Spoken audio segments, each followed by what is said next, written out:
వీళ్ళకి రిలేషన్స్ ఉన్నాయి అనేది. సో 2 రకాల వాదనలు, ఒకవైపు నాగ చైతన్య గురించి మాట్లాడే వాళ్ళు సపోర్ట్ చేస్తూ, సమంత గురించి మాట్లాడే వాళ్ళు సపోర్ట్ చేస్తూ, ఇదంతా ఓన్లీ వాళ్ళ సో ఇప్పుడు వీళ్ళందరూ కూడా they doing it for entertainment. ఆ ఇష్యూ అనేది కేవలం ముగ్గురికి సంబంధించింది, Chaitanya, Samantha and of course Sobhita garu. You know బయట వాళ్ళు మాట్లాడితే అందరూ మాట్లాడతారు. పొద్దున్న లేస్తే మనం మాట్లాడకుండా ఏంటి చేసేది? కొంతమంది ఇండివిజువల్గా మాట్లాడచ్చు, కొంతమంది మీడియాలో మాట్లాడచ్చు, కొంతమంది ఇందాక చెప్పారు కదా ఆవిడ స్వామి, వాడేదో ఒక ప్రిడిక్షన్ ఇవ్వచ్చు, ఇలా రకరకాలు ఉండరు. అదంతా కూడా సోషల్ ఎంటర్టైన్మెంట్. డైరెక్ట్లీ ఎఫెక్ట్ అయ్యే పీపుల్ ఆ ముగ్గురి. ఆ ముగ్గురు ఏమనుకుంటున్నారు మనకు తెలియనప్పుడు దాని మీద మీరు ఎంటర్టైన్మెంట్ కోసం చేయండి, మనకు సంబంధం లేదు. సో ఇప్పుడు నాగార్జున గారు మీకు చాలా క్లోజ్, పెళ్ళికి పిలిచారనుకోండి, వెళ్తారా? నో, నాగార్జున కూడా పిలవడు ఇప్పుడు రారు అని అర్థం ముందు నుంచి. నాకు పెళ్ళిళ్ళకి వెళ్ళటం one of the biggest issues ఏంటంటే అందరు నవ్వుతా మాట ఏం చేస్తున్నారు ఈ మధ్యన. నాకు అలాంటి కైండ్ ఆఫ్ ఫార్మల్ కాన్వర్జేషన్స్ అంటే నాకు చాలా చిరాకు పడుతుంది. అందుకని అలాంటి ఈవెంట్స్కి వెళ్ళను నేను ఎప్పుడు. నేను పెళ్ళిళ్ళకి, అదే చావులు కూడా వెళ్ళను. సేమ్ పెళ్ళిళ్ళకి చావులకి రెండు ఒకటే నా దృష్టిలో. చావుల్లో కూడా అందరూ మాడిమోహం పెట్టుకుని ఎలా పోయారు ఏంటో అసలు ఇప్పుడు అనుకోలేదండి, ఈ డైలాగులు అన్నీ అనాలి. సేమ్ స్టాండర్డ్ డైలాగ్స్ ఉంటాయి. అందుకని ఈ రెండు పెళ్ళిళ్ళకి చావులకి ఎప్పుడు వెళ్ళాం. స్ట్రాంగ్ స్టేట్మెంట్ కదా. స్ట్రాంగ్ అంటే అది నా ఫీలింగ్. అది రెండు ఒకటే. చావు అంటే మీరు వేరే లోకం వెళ్ళిపోతున్నారు అనుకున్నాం, పెళ్ళి కూడా మీరు వేరే లోకంలోకి వెళ్ళిపోతున్నారు. సో పెళ్ళి చావు రెండు ఒకటే అనడం అనేది అంత ఈజీ కాదు కదా. ఈజీగా కష్టం కాదు కదా, అది నేను అనుకునే ట్రూత్. అది పెళ్ళి అనేది మీ ఫ్రీడమ్ కోల్పోయి ఒక జైలుకి వెళ్తున్నారు. ఇక్కడ కూడా మీ లైఫ్ బతికే ఫ్రీడమ్ కోల్పోయి చచ్చారు. ఆ రెండింటికి సిమిలారిటీ ఉంది అనేది నా బిలీఫ్. అది. సో ఇలా మాట్లాడడం బ్యాడ్ కావచ్చు, కాకుంటే రాము గారితో మాట్లాడవచ్చు. వాట్ ఇఫ్ ఎండ్ స్టేజ్ రాము గారు ఎలా ఉండాలనుకుంటున్నారు? ఏం జరగాలి, ఎలా ఉంటే బాగుంటుందని? ఎండ్ స్టేజ్ ఇప్పుడు నేను నా పనులు చేసుకునే, అంటే నేను ఎవరి మీద డిపెండ్ అవ్వకుండా నేను చేయగలిగే, నేను చేసుకోలేని రోజు వచ్చినప్పుడు డెత్ అనేది వస్తుంది. డెత్ నేను ఏం చేయలేను, బతికుడిని కూడా ఏం చేయను అనే రోజు వస్తే నేను చచ్చిపోతాను. ఎందుకంటే I want to see what happens in the next after the death. ఎలా? I have my ways. మీరే చచ్చిపోతాను అంటే I will see the most least painful death ఏంటనేది అది రీసెర్చ్ చేసి నాకు ఆల్రెడీ ఉన్నాయి నా దగ్గర ఐడియాస్. అంతే. ఎందుకంటే యూ డోంట్ నీడ్ లివింగ్ అనే పర్పస్ లేదు. If you are not able to do what you want to do, అప్పుడు బతకలేదు ఎందుకు అసలు? ఊరికే చెట్టులాగా హాస్పిటల్ బెడ్ మీద ఉంటాం, అదే కదా point. You know, so if you are not enjoying your life, you have no reason to live. ఇది ఇంకొక ఎక్స్ట్రీమ్ కదా, చాలా ఈజీగా పోవచ్చు, లేకుంటే ఇలాంటి పెయిన్ఫుల్ అనేది లేకుండా. ఎక్స్ట్రీమ్ అనేది ఉండదు, ఎవరి థాట్ అలా ఉంటుంది. మీకు ఎక్స్ట్రీమ్ అయింది అనేది నాకు చాలా న్యాచురల్ అనుకోవచ్చు. Extreme is by definition is one persons perspective another person, అంతే కదా. ఎక్స్ట్రీమ్ అంటే ఇప్పుడు మీ దానికి ఉన్న దానికన్నా ఇంకా ఎక్కువ డీపర్ ఇంటెన్సిటీతో నమ్ముతూ ఉంటే అది ఎక్స్ట్రీమ్ అవుతుంది. ఇప్పుడు టెర్రరిస్ట్ ఉన్నాడు, ఎక్స్ట్రీమ్ అని ఎందుకు అంటాం ఎక్స్ట్రీమిస్ట్ అని? వాడి కోపాన్ని అంత రోజు పెడుతున్నాడు, చంపేస్తున్నాడు, బాంబులు పెడుతున్నాడు. అది మీరు చేయరు. మీరైతే మా అయితే తిడతారు, మా అయితే కొడతారు, లేకపోతే మా అయితే అరుస్తారు. వాడు దానికి వెళ్తున్నాడు. ఇలాంటితో వర్కౌట్ అవ్వని వాడు నమ్ముతున్నాడు. కానీ ఎక్స్ట్రీమిస్ట్ ఎవడు? వాడు ఎక్స్ట్రీమిస్ట్ అనుకోడు కదా, వాడు నమ్ముతూనే చేస్తున్నాడు అది. సో పెయిన్లెస్గా ఉండాలి, ఈజీగా స్మూత్గా ఉండాలి అంటే రీసెర్చ్ చేస్తున్నారు.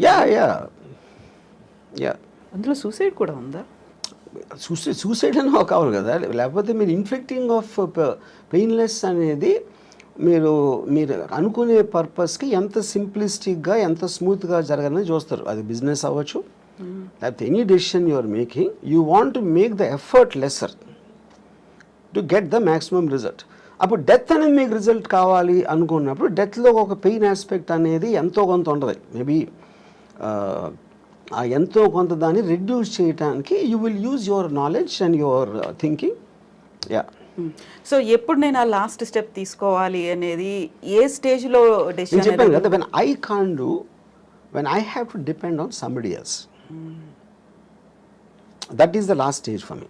Yeah, it is not about the age.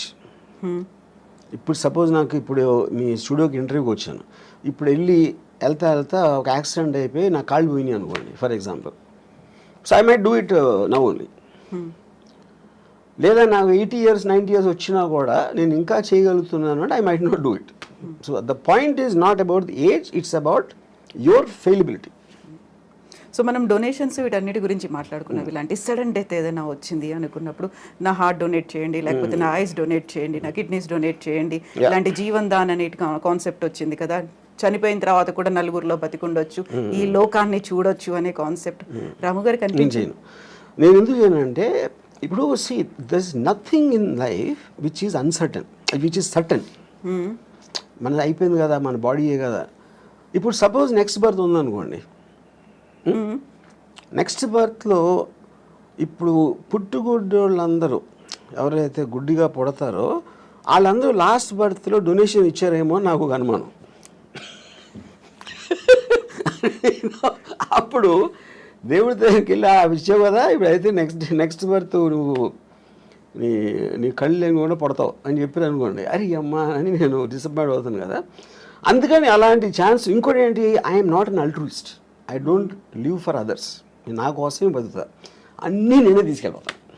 కాకుంటే ఇప్పుడు కళ్ళని దానం చేయమన్నప్పుడు వచ్చినటువంటి ఒక యాడ్ అనేది ఉంది, నెక్స్ట్ జన్మలో మీ కళ్ళతో ఈ ప్రపంచాన్ని చూడొచ్చు, ఈ అందమైన ప్రపంచాన్ని చూడొచ్చు అనేది. కళ్ళు అనేది it's a device. The only thing which perceives everything is the brain. బ్రెయిన్లో కూడా ఉన్న కాంప్లెక్స్ బ్రెయిన్ మ్యాటర్ కాదు కదా, దేర్ ఇస్ బ్రెయిన్ అనేది యాక్చువల్లీ ఒక ఎగ్జాక్ట్లీ మీ కళ్ళు రిజిస్టర్ చేస్తున్నాయి, దాన్ని బ్రెయిన్ పర్సీవ్ చేస్తుంది. Every kind of a sense you have, whether it is your hearing or whether it's your touch or your vision, all of them are functions of the brain, of the mind, which is a thought. And thought doesn't have form. So a thought అనేది మనకి ఇప్పటివరకు తెలియదు అదేంటో అసలు exactly why does a bunch of thoughts and feelings should have a human body అనేది నా one of the biggest questions నాకు. So అప్పుడు అది దానికి లేనప్పుడు మనకు అంత అన్సర్ట్ అయినప్పుడు ఉన్నవన్నీ ఎందుకో మంచిదని తీసుకెళ్ళిపోవడం బెటర్ నాతోనే. అందుకని నేను డొనేట్ చేయను. దెన్ వాట్ అబౌట్ డబ్బు? ఇప్పటిదాకా సంపాదించిన డబ్బుని ఏం చేస్తారు మరి? అది మీతో రాదు. No of course see whatever might not have any value. నేను కూడా తీసుకెళ్ళను కదా. అవును, తీసుకెళ్ళలేరు. నా బాడీ అంటే నేనేంటి మా అయితే నేను ఒక బిల్లో రాసి ఇక్కడ డొనేట్ చేయండి అని అలాంటివి చెప్పొచ్చు. అదే నేను డబ్బు కూడా చేయొచ్చు. అది చేయకపోయినప్పుడు they will send me as it is. But money and this మీరు మీరు చెప్పకపోయినా సరే it will rightfully go to whatever the legal aspect of the hereditary laws ఏదైతే ఉన్నాయో దానికి వెళ్తుంది. So I'm not in control of that. నేను బతికున్నప్పుడే ముందే నేను అనుకుంటే ఇస్తాను, అది ఎలాగే ఇస్తారు కదా, చాలామంది చేస్తారు. వాళ్ళు దానాలు ఇవ్వచ్చు, ఎవరికో రాసేయచ్చు, ఏదో చేస్తారు. Anyway that happens. Yeah. So ఇప్పటిదాకా మీరు ఏ దానము చేయలేదు, చెయ్యరు కూడా అస్సలు? బ్లడ్ డొనేషన్ దగ్గర నుంచి నెవర్. సి నా ఇష్టం వచ్చిన వాళ్ళకి నేను I will give money. General పీపుల్కి నేను they have to have some connection to me. Yeah. If they are in need మిమ్మల్ని అడిగారు అంటే, if they are in need మిమ్మల్ని అడిగారు ఆ టైం అంటే నాకు వాళ్ళ మీద ఫీలింగ్ బట్టి. యా. అడిగారు కాబట్టి ఇవ్వడం అనేది ఉండదు. అంటే ఇప్పుడు సపోజ్ ఒక అంటే ఇప్పుడు డొనేషన్ ఎప్పుడు మీరు ఒక వికలాంగులు లేకపోతే పేదలు లేకపోతే మన ఏమంటారు దాన్ని ఎయిడ్స్ అంటే ఎయిడ్స్ వచ్చినప్పుడు చెప్తున్నాను. అంటే I'm just what ever comes to my memory. అలాంటి ఆస్పెక్ట్స్లో ఎందుకంటే ఒక జాయిలు ఉండాలి, ఒక ప్రజలకు సేవ చేసే. ఇప్పుడు నేను సేవ చేసేది కేవలం అందమైన అమ్మాయిలకి. ఇప్పుడు నేను ఒక పర్టికులర్ టైంలో నేను ఒక అమ్మాయి నేను మాట్లాడుతూ ఉంటే, అమ్మాయి ఢిల్లీ నుంచి వచ్చింది. తను ఆప్ పార్టీ మన కేజ్రీవాల్ అరెస్ట్ గురించి మాట్లాడతాను. నేను వేసుకున్న డ్రెస్సు చాలా అందంగా ఉన్నావు. మ్మ్. నేను అది అనుభవిస్తున్న టైంలో నువ్వు కేజ్రీవాల్ అరెస్ట్ గురించి మాట్లాడతావు. అలా కేజ్రీవాల్కి నాకు సంబంధమే లేదు. అప్పుడు ఆ టాపిక్ మూలాన నేను ఆనందించే ఆస్వాదన తగ్గిపోతుంది, అది డిస్టర్బ్ చేస్తుంది. అప్పుడు నీకన్నా కేజ్రీవాల్ నాకు ఎందుకు ఇష్టం అవ్వాలి, నువ్వెందుకు అనుకుంటున్నావు నాకు చెప్పాను. మ్మ్. ఇప్పుడు ఇక్కడ పాయింట్ ఏంటి, she's concern about Kejriwal. Kejriwal లేకపోతే ఢిల్లీ పబ్లిక్ ఏమవుతారు, బీజేపీ వాళ్ళు ఏదో మోసం చేస్తున్నారు, బీజేపీ వాళ్ళు కొట్టబానుతున్నారు, ఇది అది అని చెప్తే నాకు బీజేపీ సంబంధం లేదు, కేజ్రీవాల్ లేదు, ఢిల్లీ ప్రజలు కూడా లేదు, కానీ నువ్వంటే ఉంది. మ్మ్. అప్పుడు ఎవరి మీద నాకు ఇష్టం, మీకు వికలాంగ ఇష్టం అన్నప్పుడు నాకు అందరినీ నమ్మ ఇష్టం. మ్మ్. I'm just trying to give an example. So అప్పుడు నేను ఒక అమ్మాయి అందాన్ని కెమెరాలో బంధించడానికి నేను లక్షలు ఖర్చు పెడతాను. మ్మ్. అదే లక్షలు వాళ్ళకి ఇవ్వచ్చు కదా, స్కూల్ కట్టేసేది కదా అంటే నేను చేయను. ఎందుకంటే I'm getting happiness out of that. నా కోసం ఖర్చు పెట్టుకున్నాను, అమ్మాయి కోసం కాదు. ఎవరి మూలానైతే నాకు హ్యాపీనెస్, నాకు అనేది అండర్లైన్ పాయింట్ అక్కడ. యా, అప్పుడు పవర్ఫుల్ మెన్, బ్యూటిఫుల్ విమెన్, ఇలాంటి కొన్ని కేటగిరీస్ ఉంటాయి నాకు, వాటి మీద ఖర్చు పెడతాను. యా, ఆ అమ్మాయి రియాక్షన్ ఏంటప్పుడు? Now she start laughing. Okay. ఎందుకు laughing? Because why is Kejriwal Delhi people and they are better than your beautiful body అని అడిగా. అది నాకు చెప్పాను. నేను చెప్తున్నాను క్లియర్గా, నాకు నువ్వే ఇష్టం, వాళ్ళు కాదని. నీ బాడీ కన్నా వాళ్ళు ఎందుకు నాకు ఇష్టం ఉండాలి అని నువ్వు చెప్పాను. Maybe in the way I talked and all that she suddenly started laughing. ఎందుకంటే ఆన్సర్ చెప్పలేక. సో కేజ్రీవాల్ గురించి వాటి గురించి అసలు మిమ్మల్ని అడగొద్దు, పాలిటిక్స్ గురించి, దేని గురించి. Unless I'm interested. I might have been interested in suppose మన వైసీపీ దాంతో మన once the election is, I'm filmmaker. ఆ ఫిల్మ్ మేకర్ నేను అనుకున్న తీసాను, అయిపోయింది, ఎలక్షన్ అయిపోయింది, రిజల్ట్ వచ్చింది. So I'm off that. అంటే ఒక పర్టికులర్ సినిమా తీస్తున్నప్పుడు ఆ సినిమాకి సంబంధించిన టాపిక్లో కాన్సన్ట్రేట్ చేస్తాను. సత్య తీసినప్పుడు I was very much in to the underworld, for example. 26/11 తీసినప్పుడు టెర్రరిజం, ఇంకోటి ఏదో తీసినప్పుడు ఆ పర్టికులర్ సినిమా ఉన్న మూడ్లో నా కాన్సన్ట్రేషన్ అనేది డైవర్ట్ అవుతూ ఉంటుంది ఆ మ్యాటర్ బట్టి. యా. సో ఇప్పుడంతా శారీ మీదే ఉందా? బికాజ్ కరెంట్ ప్రొడక్షన్ కనుక. యా. ఆ తర్వాత మళ్ళీ ఆ మూడ్ మారుతుంది, మారచ్చు. సో రంగీళ తీసినప్పుడు అదొక రకమైన మూడ్లో ఉన్నారు. అంటే మన మైండ్ స్టేట్ ఆ వర్క్లో ఉంది కాబట్టి దానికి రిలేటెడ్ సబ్జెక్ట్స్ మీద ఆటోమేటిక్గా మీకు అటెన్షన్ ఎక్కువ ఉంటుంది. సో ఈ సినిమాలు తీసిన ప్రతి దాంట్లో కూడా అమ్మాయే కనిపిస్తుంది, అమ్మాయి డ్రెస్సింగ్ కనిపిస్తుంది, అమ్మాయిలో ఉన్నటువంటి ఆ బ్యూటీ అనేది కనిపిస్తుంది. ఇంకా ఇంతకు మించి బియాండ్ ఇంకా మీరు ఆలోచిస్తారని మేము ఎక్స్పెక్ట్ చేయొద్దు, అంతే కదా? అని ఇందాక చెప్పాను కదా నేను, అంతే. My primary thing are powerful men and sexy women, beautiful sexy women. You know, దానికి రిలేటెడ్ మ్యూజిక్ ఉండొచ్చు, దానికి రిలేటెడ్ ఇంకా ఏదో ఒక కాంటెక్స్ట్ ఆఫ్ సమ్ షూటింగ్ ఒక సీన్ అలాగే, but all of them are again coming back to the same thing. నేను సినిమాలోకి వచ్చింది శ్రీదేవి గారిని డైరెక్ట్గా చూడటానికి వచ్చాను, అంతేగాని మంచి సినిమా తీద్దాం, మంచి ఎంటర్టైన్మెంట్ తీద్దాం, ఫ్యామిలీ అందరూ చూడదగ్గ సినిమా అని నేను ఎప్పుడు రాలేదు. అలాంటి సినిమాలు ఏదో వచ్చి ఉంటే అది బై ప్రోడక్ట్గా వచ్చినాయి, కానీ అది నా మెయిన్ ఇష్యూ కాదు. ఫోకస్ కూడా పెట్టలేదు. నా యాక్చువల్ ఫస్ట్ ఇంటర్వ్యూలోనే నేను చెప్పాను, నాకు సినిమాల్లో నేను వచ్చింది Amitabh Bachchan's gun and Zeenat Aman's thighs అని చెప్పాను. నన్ను ఫస్ట్ సినిమాకి అట్రాక్ట్ చేసింది ఈ రెండు. యా. సో ఇప్పుడు శ్రీదేవి, అందుకని నా బయోగ్రఫీ గన్స్ అండ్ థైస్ అని పెట్టిన పేరు. అవును. శ్రీదేవి మీద ఇష్టం, బోనీ కపూర్ ప్రొడ్యూస్ చేస్తారు, జాన్వీ కపూర్తో తీయమంటే తీస్తారా? ఎందుకు? నాకు Janhvi Kapoor I don't connect were. So Sridevi connection ఉంది కదా అక్కడ. శ్రీదేవి గారు పర్టికులర్ పర్సన్, ఆవిడికి పుట్టిన బిడ్డ, కానీ ఈవిడ శ్రీదేవి కాదు కదా. నాకు today somebody might like her more than Sridevi, అది వాళ్ళ పర్సనల్ విషయం.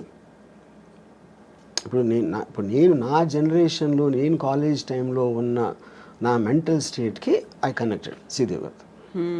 సో సేమ్ థింగ్ ఇప్పుడు అవ్వచ్చు. ఇప్పుడు నాకన్నా చాలా యంగ్ ఎవరు 20s, 30s ఉన్నోళ్ళు దే మైట్ కనెక్ట్ జాన్వీ, చాలా శ్రీదేవి గారు కానీ చాలా ఎక్కువ చేయొచ్చు, అది వాళ్ళ ఇండివిజువల్. ఆ టైంలో కూడా somebody might like Jayaprada more, somebody might like somebody more, you know.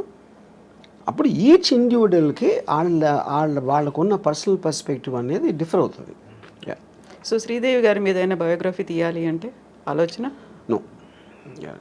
Sridevi గురించి తీయాలంటే శ్రీదేవియే ఉండాలి అక్కడ, అంతే. పాయింట్ అది కూడా కాదు. అంటే ఇప్పుడు శ్రీదేవి గారి లైఫ్ హిస్టరీ అంటే నేను I want her to be a beautiful image in my mind. అలాగే ఉంది. బ్యూటిఫుల్ ఇమేజ్ అనేది నేను ఇష్టపడతాను, కానీ ఆవిడ వెనకాల కష్టాలు, అదేమైంది ఇదేమైంది ఏదో సూసైడ్ అంటే I don't want do that. I don't want get in to that space ఉంది. ఎందుకంటే ఒక పుట్టడానికి ప్రతి ఒక్కడికి ఒక అంటే ఒక నేను ఒక అంటే ఇప్పుడు నా ఏజ్లో వెనక చూసుకుని ఏమేం చేశాను లైఫ్లో, ఏమనుభవించాను అని ఒకసారి చూస్తే Sridevi garu one of the big reason. అలాగే Jayasudha garu is very big reason. Bruce Lee was a big reason. Ayn Rand is a big reason. వీళ్ళందరి ఎగ్జిస్టెన్స్ వల్లనే నా లైఫ్కి ఫుల్ఫిల్మెంట్ వచ్చింది. వీళ్ళని తీసేస్తే నా లైఫ్ బ్లాంక్. అసలు నేను వెనక్కి తిరిగి చూసుకుంటే కొంతమంది వ్యక్తుల్ని తీసేస్తే my life is a full blank. But so the people influence me. వాళ్ళు నాకు ఆనందం ఇచ్చారా, ఎక్సైట్మెంట్ ఇచ్చారా, మోటివేషన్ ఇచ్చారా, లేకపోతే ఒక పాత్వే చూపించారా, ఇవన్నీ కూడా వీళ్ళందరూ చేశారు. దాంట్లో she is a very important person. Yeah. So ఇప్పుడు బ్యూటిఫుల్ ఉమెన్తో పాటుగా పవర్ఫుల్ మెన్ అన్నారు. పవర్ఫుల్ మెన్ అంటే ఎవరి మీద cinema? Powerful men Dawood Ibrahim అవ్వచ్చు, అమితాబ్ బాల్ ఠాక్రే అవ్వచ్చు.